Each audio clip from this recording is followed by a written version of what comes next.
शासक का नाम अलहण। अलहण ने एक उपाधि ली जिसका नाम क्या था? आलू। अलहण की उपाधि क्या है? आलू रावल की। और इसी अलहण ने एक राजकुमारी थी जिसका नाम था हरिया देवी।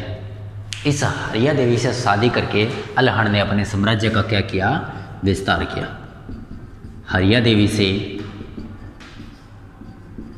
शादी करके अपने साम्राज्य का विस्तार किया,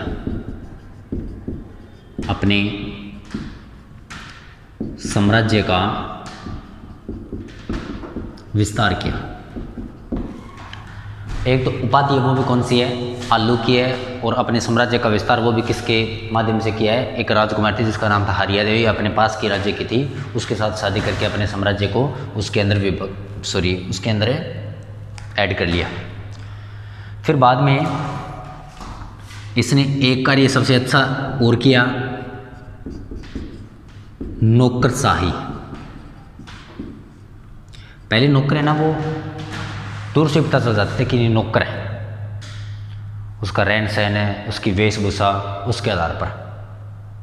तो इन्होंने कहा कि भाई देखो, ये सिस्टम आपका बंद करो, आप एक अच्छे तरीके से अच्छे आपके ड्रेस कोड होंगे और एक शाही अंदाज में रहना शुरू करना है आपको। तो नौकरशाही का प्रारंभ मेवाड़ के अंदर किसने किया?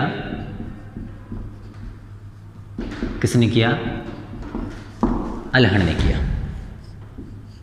उपाधि आलू की, हरिया देवी से विवाह करके अपने साम्राज्य का विस्तार किया और नौकरशाही का प्रारंभ किया।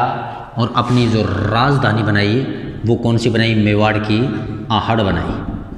आहड़ कहाँ पर है? उदयपुर में। ये कार्य किया आलू रावल। देखने में आलू जैसा लगता था पर काम बहुत अच्छे अच्छे किए थे। जैसे नौकरशाही, अपने साम्राज्य का विस्तार और राजधानी भी इसने कौन सी बनाई है? आहड़ बनाई है। इसके बाद में शासक बनता है जेतर सिंह। अलहण के बाद में शासक आया कौन है? जेतर सिंह। इस जेतर सिंह के जो दिल्ली का राजा था समकालीन, उसका नाम था इल्तुतमिश। जेतर सिंह के दिल्ली सुल्तान समकालीन कौन था?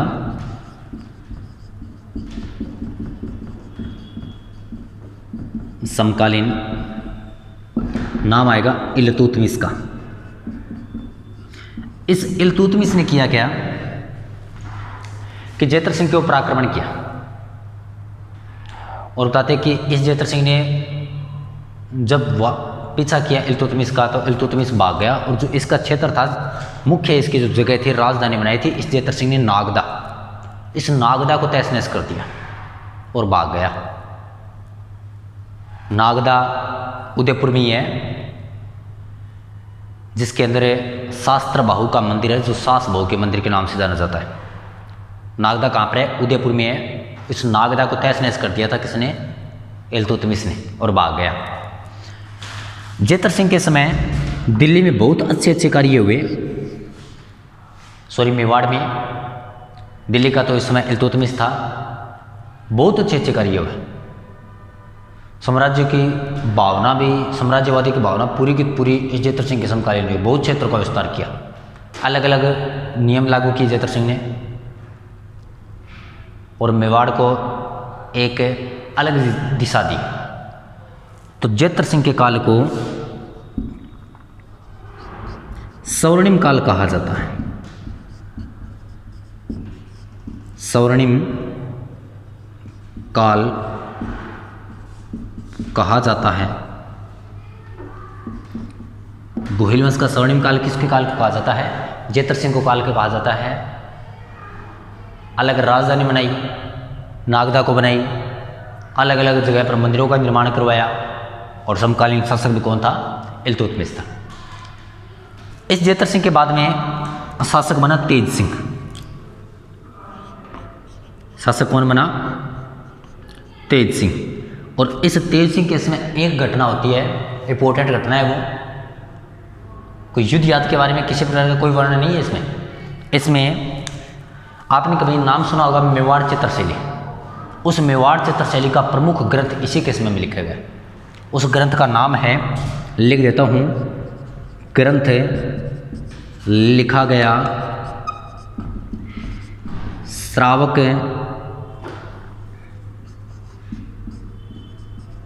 प्रतिक्रमण सूत्र चूर्णी। श्रावक प्रतिक्रमण सूत्र चूर्णी ग्रंथ लिखा गया, तेज सिंह के समय लिखा गया, और इसके जो रचयिता है उसका नाम है कमल चंद्र। श्रावक प्रतिक्रमण सूत्र चूर्णी ग्रंथ के रचयिता कौन है? कमल चंद्र। ये है मेवाड़ के जो प्रमुख है, गोहिल वंश के जो राजा आए थे।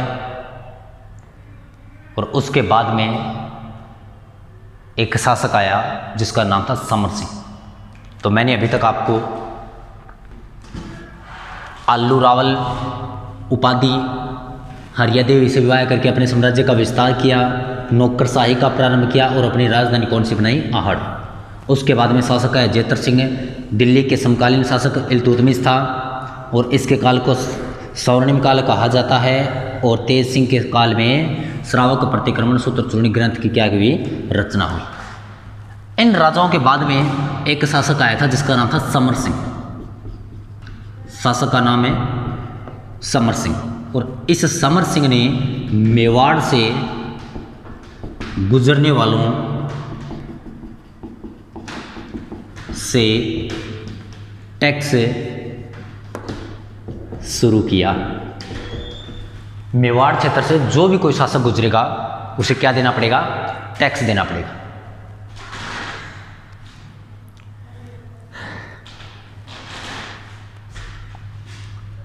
मेवाड़ से जो कोई गुजरेगा उसे क्या देना पड़ेगा? टैक्स देना पड़ेगा।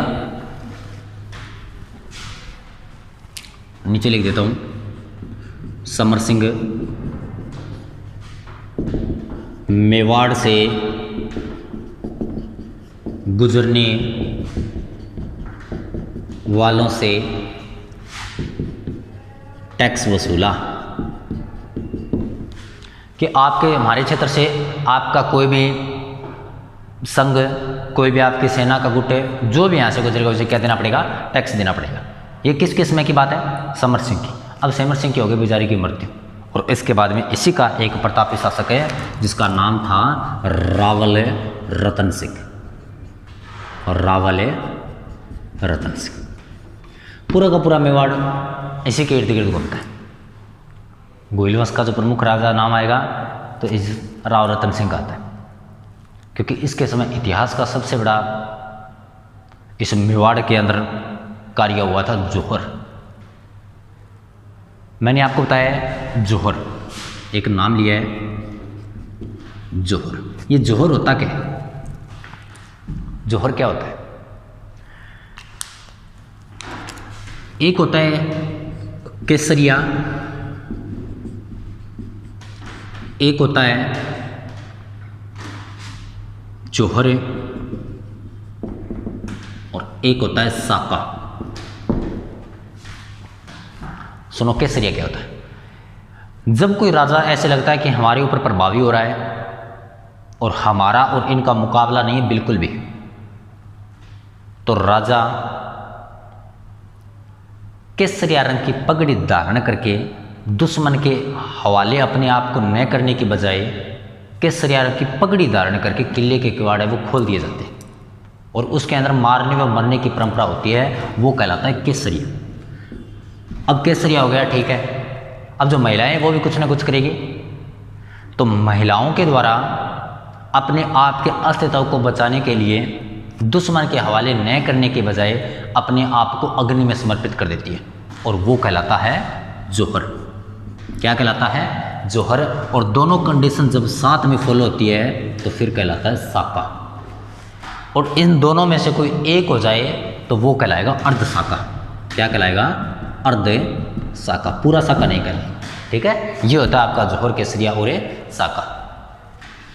तो इस रावल रतन सिंह के बताते हैं कि संसार की सबसे सुंदर स्त्री संसार की मानी जाती है।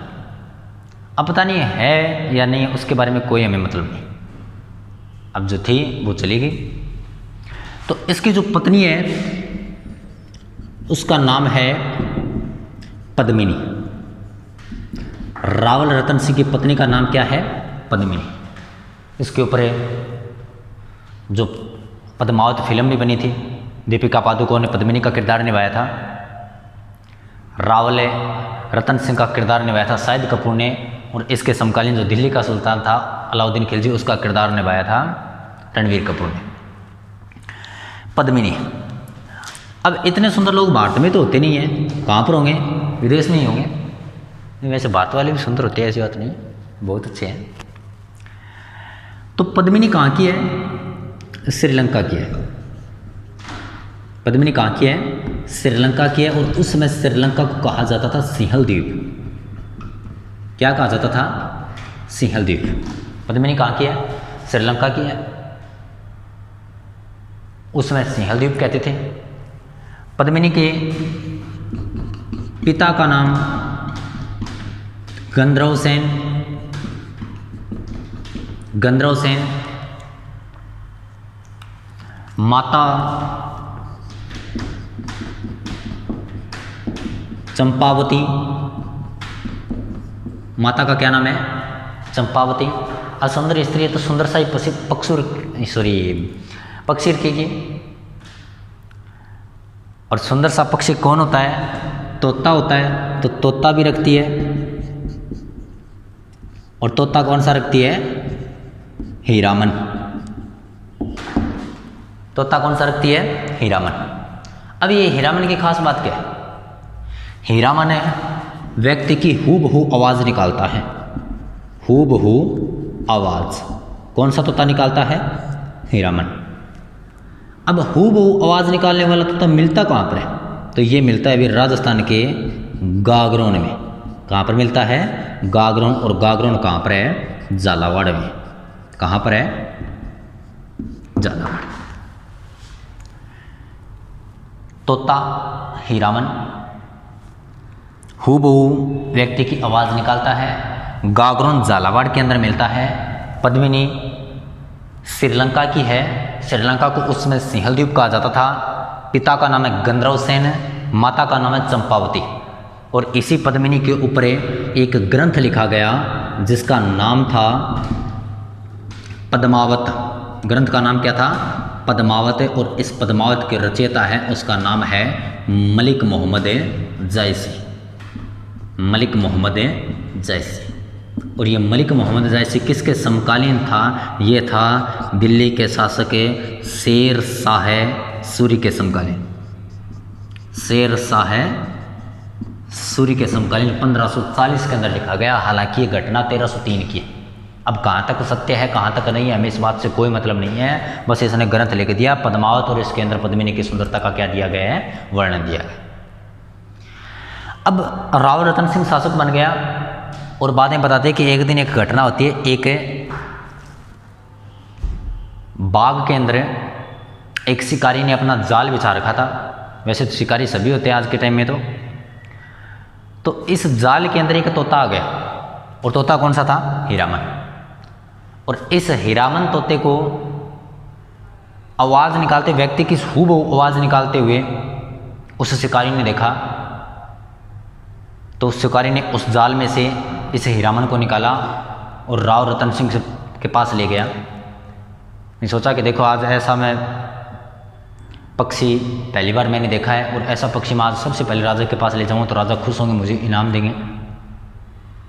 तो राव रतन सिंह के पास ले गया और राव रतन सिंह के पास ले जाने के बाद में वहाँ पर जो महिलाएं थी उसके बारे में इस तोते ने भयंकर तरीके से खंडन किया कि कौन है ये। तो राव रतन सिंह कहता है यार ये हम यहाँ की रानी है, इसके बारे में ऐसे मत करो। बोल नहीं ऐसी होती है क्या रानियाँ? रानी तो हमारी है पद्मिनी। तो इस रावल रतन सिंह के सामने इस हीरामन तोते ने क्या की थी? प्रशंसा की थी। किसकी? पद्मिनी की।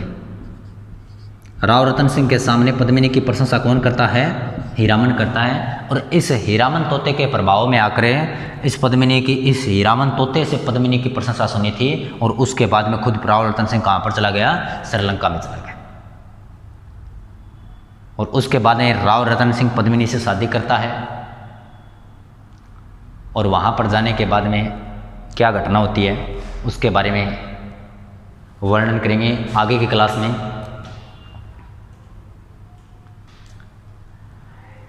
इस राव रतन सिंह के बताते हैं दरबार में एक तांत्रिक रहता था। राव रतन सिंह के दरबार में कौन रहता था? तांत्रिक रहता था। इस तांत्रिक ने पूरा का पूरा खेल रचा था। वैसे तो इस तोते ने ही रच दिया था, परंतु तांत्रिक ने बहुत कुछ कर दिया, जिसके बारे में जानकारी प्राप्त करेंगे आगे की क्लास में। धन्यवाद।